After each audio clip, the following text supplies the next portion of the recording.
नमस्कार। नमस्कार सर। क्या नाम है जी आपका? हर्षाली पाटिल। जी कहाँ से आए हैं आप? मैं पुणे महाराष्ट्र से हूँ। संत रामपाल जी महाराज जी से नाम दीक्षा लेने से पहले आप क्या भक्ति साधना करते थे? हम हिंदू धर्म से हैं सर। तो हम सभी देवी देवता की पूजा करते थे, सभी व्रत करते थे, तीर्थों पे जाते थे, शिरडी के साईं बाबा के मंदिर जाना, बालाजी जाना।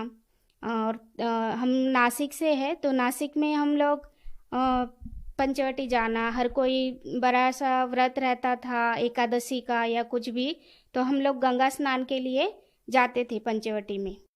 जब आप पहले से ही सभी प्रकार की पूजा साधना कर रहे थे तो फिर आप संत रामपाल जी महाराज जी के शरण में क्यों गए? संत रामपाल जी महाराज जी के शरण में मेरे माँ और पापा जुड़े हुए थे। इतने सारी पूजाएं करते हुए भी, इतने सारे व्रत ये सब करते हुए भी मैं बहुत बीमार रहती थी हमेशा। मतलब मुझे हफ्ते 2 हफ्ते में अस्पताल जाना ही जाना था। कभी पेट में दर्द हो गया, कभी सर्दी हो गई, कभी खांसी हो गई, कभी कुछ, तो मतलब ऐसे में हमेशा बीमार रहती थी। तो मेरे पापा ने मुझे कहा कि उन्होंने तो 14 में नाम दीक्षा ली हुई थी संत रामपाल जी महाराज जी से। तो वो हम मुझे हमेशा बताते थे उस समय के बाद से कि संत रामपाल जी महाराज जी से तुम भी बेटा नाम दीक्षा ले लो और तुमको भी लाभ होंगे। तुम ये हमेशा बीमार रहती हो, अस्पताल में इतना पैसा खर्च हो जाता है, एक बार आप संत रामपाल जी महाराज जी से नाम दीक्षा लेके देखो, आपको भी लाभ होगा। जी आपको क्या समस्याएं थी?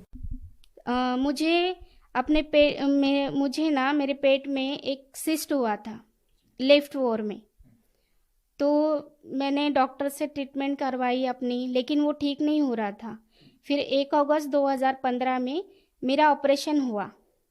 उसके बाद जब ऑपरेशन हुआ तो मेरे पापा ने नाम दीक्षा ली हुई थी, अस्पताल में मेरे साथ ही रहते थे। जब भी मुझे तकलीफ होने लगती थी मेरे पापा मुझे गुरु जी की वाणी सुनाते थे, संत रामपाल जी महाराज जी की वाणी सुनाते थे, कभी आरती चला देते थे, तो मुझे बहुत सुकून महसूस होता था और मुझे नींद भी अच्छे से आ जाती थी। तभी से मुझे लगता था कि मैं भी अभी संत रामपाल जी महाराज जी से नाम दीक्षा ले लूँगी। तो फिर मैंने 2017 में संत रामपाल जी महाराज जी से नाम दीक्षा ली।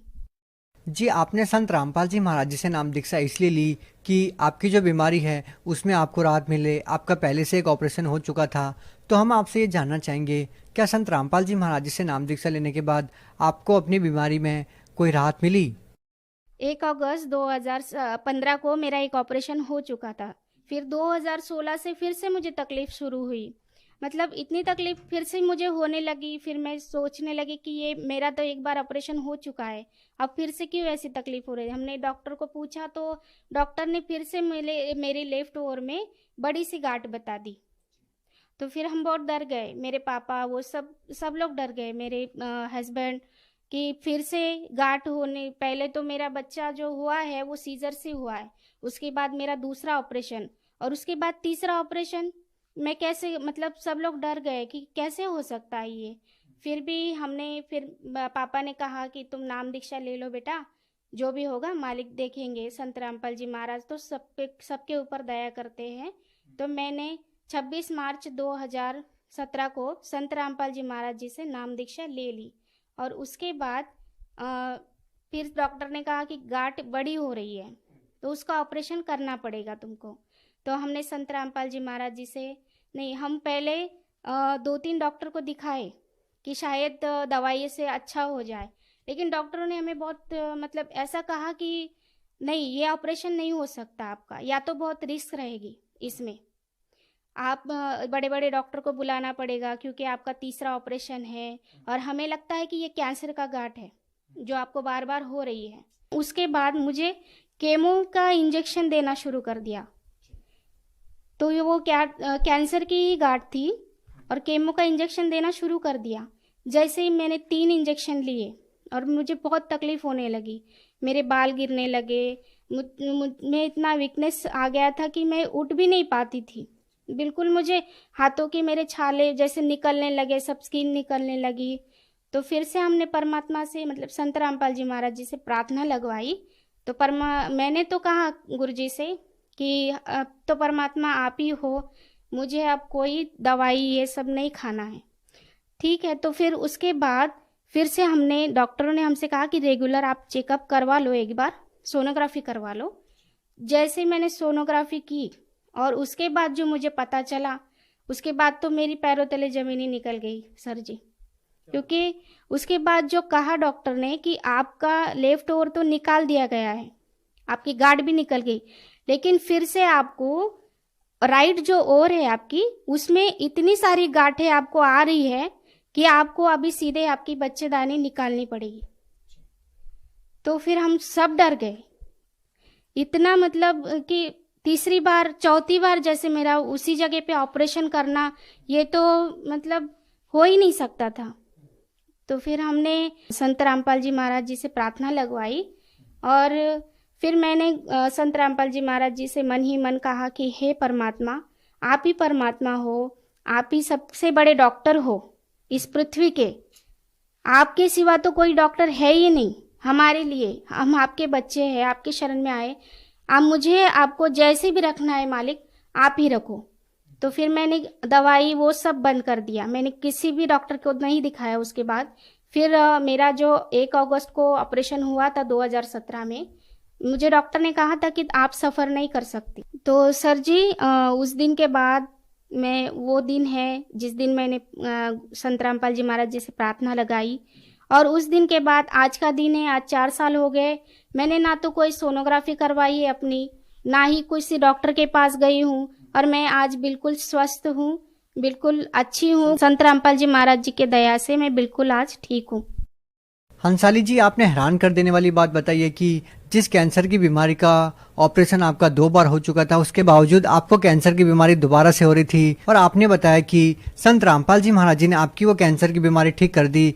ये सुनने में बहुत अजीब लगती है। क्या वाकई संत रामपाल जी महाराज जी ने आपकी कैंसर की बीमारी ठीक कर दी? जी बिल्कुल सही बात है, क्योंकि संत रामपाल जी महाराज ही एकमात्र संत है जो अपने पुराण बाइबल, अपने जो ग्रंथ है उसमें से हमें सत्य साधना बताते हैं। इसी के वजह से हम सत्य साधना करने के वजह से ही हमारे सारे रोग दूर हो सकते हैं। और मेरा बेटा है सर जी, 13 साल का है। वो अब 2 साल पहले उसके आंखों में अचानक से वाइट वाइट दाग निकलने लगे। हमने डॉक्टर को दिखाया तो डॉक्टर ने बोला कि कोढ़ है, इसको आप चेक करते रहो, इसके हाथ पे आएगा, पैरों पे आएगा, कान के नीचे आएगा।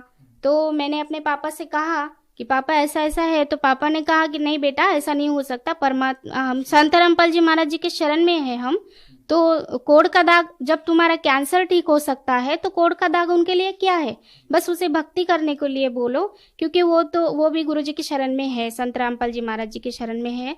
तो हमने संत रामपाल जी महाराज जी से प्रार्थना की। संत रामपाल जी महाराज जी ने बताया कि बेटा भक्ति करने को बोलो उसको, बस मालिक दया करेंगे। तो उसके बाद आज 2 साल हो गए, उसके आंखों के दाग बिल्कुल सही है। हमने किसी भी डॉक्टर को नहीं दिखाया है, और आर्थिक लाभ तो हमें बहुत हुए। पहले जो मुझे जो बीमारी थी, हमेशा मैं, मेरा बेटा, हमेशा हमें बीमारी चलते रहते थे, इसकी वजह से बहुत खर्चा होता था। हर हफ्ते में बोलो 15 दिन में, हफ्ते में हम लोग अस्पताल में चक्कर काटते रहते थे। तो उसकी वजह से हमारी आर्थिक परिस्थिति बहुत ही खराब चल रही थी। लेकिन जैसे ही हमने संत रामपाल जी महाराज जी से नाम दीक्षा ली, तो मेरा भी अस्पताल जाना ये सब बंद हो गया। मैं अभी ठीक हूँ और मेरा बेटा भी ठीक है। तो इसलिए हमें बहुत अच्छी तरह से, मतलब संत रामपाल जी महाराज जी की दया से हमारी आर्थिक परिस्थिति भी बहुत अच्छी है। अंसाली जी, संत रामपाल जी महाराज जी के बारे में ये कहा जाता है कि वो व्रत उपवास करने के लिए मना करते हैं या फिर हार श्रृंगार करने के लिए मना करते हैं, जबकि ये महिलाओं के लिए बहुत पवित्र माना जाता है। तो आप क्या मानते हैं, संत रामपाल जी महाराज जी इन सब चीज़ों को मना क्यों करते हैं? जी, इन चीज़ों के लिए इसलिए मना करते हैं क्योंकि इन चीज़ों का कोई मतलब नहीं है। जो शास्त्रों में बताया गया है ये सब आडंबर है। जो हमें करना है, शास्त्रों में लिखा हुआ है वही साधना करनी है, और वो बिल्कुल सादगी से की जाती है। ना कि सिंदूर लगाने से किसी भी बहन का पति की उम्र बढ़ती है, ये सब अंधश्रद्धा है। हम लोग अगर नहीं भी सिंदूर लगाएंगे और लगाएंगे भी, तो भी उनकी जितनी उम्र है उतना वो जिएंगे। लेकिन हंसाली जी, अंधश्रद्धा भक्ति तो संत रामपाल जी महाराज जी के भक्तों के बारे में कही जाती है, क्योंकि जब लोगों को लाइलाज या भयंकर बीमारियां होती हैं तो वो अक्सर हॉस्पिटल में डॉक्टर के पास जाते हैं, और आप लोग संत रामपाल जी महाराज जी को फ़ोन पे अरदास करते हो और ठीक हो जाते हो। लेकिन आज का जो पढ़ा लिखा समाज है वो इन बातों में कैसे विश्वास करेगा? वो तो आप लोगों को अंधश्रद्धा भक्त कहते हैं। जी, ऐसा वो लोग बोलते हैं जिनके गुरु से जिन उनको लाभ नहीं मिल रहा है, उनकी जो पूजा वो देवी देवताओं की करते हैं, उनसे भी उनको कोई लाभ नहीं होता है। और रही बात डॉक्टर की, तो 4 ऑपरेशन मेरे भी हो रखे थे।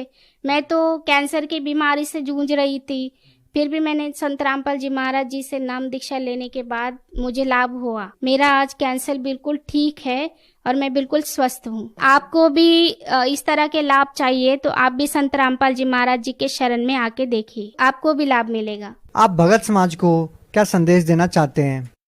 भगत समाज को प्रार्थना कर सकती हूँ सर कि ये शास्त्र अनुसार भक्ति हमें संत रामपाल जी महाराज ही बताते हैं इस पृथ्वी पर।